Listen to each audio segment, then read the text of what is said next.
Hi there, I'm Andrea Koppel, and it's Time for Coffee, the podcast where you get to hear firsthand what the jobs and careers that interest you the most are really like.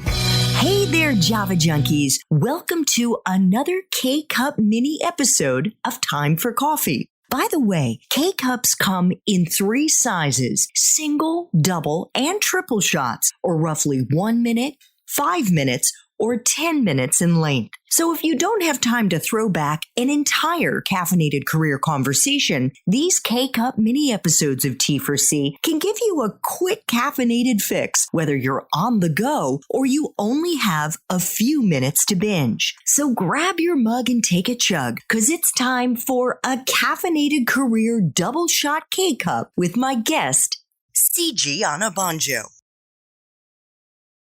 What advice would you have for our young listeners who are still in university now about how to stand out during an internship? I'll tell you how not to do it. So in my first week as an intern at CyberDuck, I took it upon myself to change my job title. My job title was supposed to be like junior marketing intern or something like that. Within a few days, I'd changed on my email signature. I think I'd call myself like marketing executive, or maybe I might have even put senior in front of it. I don't know.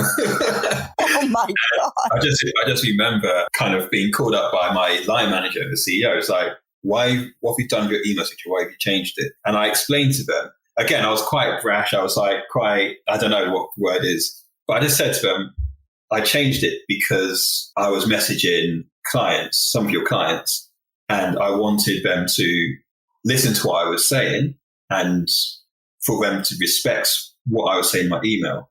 And I figured with the title I had before, it wasn't going to do that. So I did that more as an outwardly facing thing. And I think in a way, I think that was something about Danny, the CEO, clocked, okay, there's something about this guy, because not many interns would even have, I guess, the guts to do something like that. And at the time, it didn't feel like a gutsy thing for me. It was just like an instinctive, I'm going to change my email signature so I can sound like I had more authority to clients. So that's one way to stand out. Change your email signature.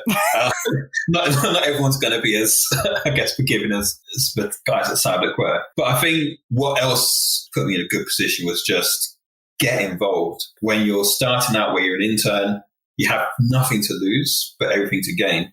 So if at the end of the internship, you can't say that you've really stretched yourself and you've pushed yourself, even if a company has put you in a box of what interns are supposed to do, if you've not come out of that box and really shown what you can do, and sometimes be a bit ballsy, be a bit out there with your approach, sometimes that's needed as an intern, because at the end of the day, when you finish your internship, it's the experiences that you have out of it that will take you further in your career.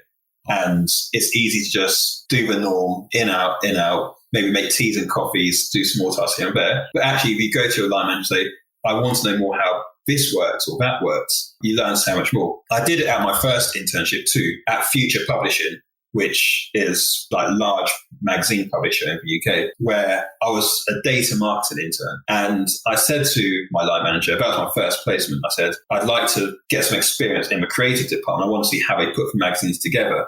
I want to see how they print it. I want to see how they design the covers. I want to see how the content team. And that wasn't part of my job, but I wanted to see all of that so I can get a fuller picture of how things work. So I think I guess the link there is to be inquisitive, right?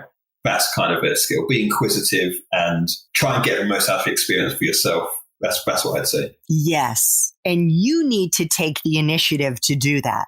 Yeah. You need to be self-driven to ask for those opportunities, because oftentimes it's not that your supervisor, your line manager, however you describe it, isn't that they don't have your better interests at heart, but they're busy. They're running whatever they're overseeing their own responsibilities, and they aren't thinking about the professional development necessarily of their interns. That's definitely true. Thanks for tuning in to this K-Cup mini episode of Time for Coffee. If you want to listen to our entire caffeinated career conversation, please check out the show notes for this episode. Thanks so much for listening to Time for Coffee, where the professionals in the jobs that most interest you always have time to grab coffee 24/7, no matter where you live. I have one quick favor to ask you. Remember to rate, review, and subscribe to Time for Coffee. Thanks so much.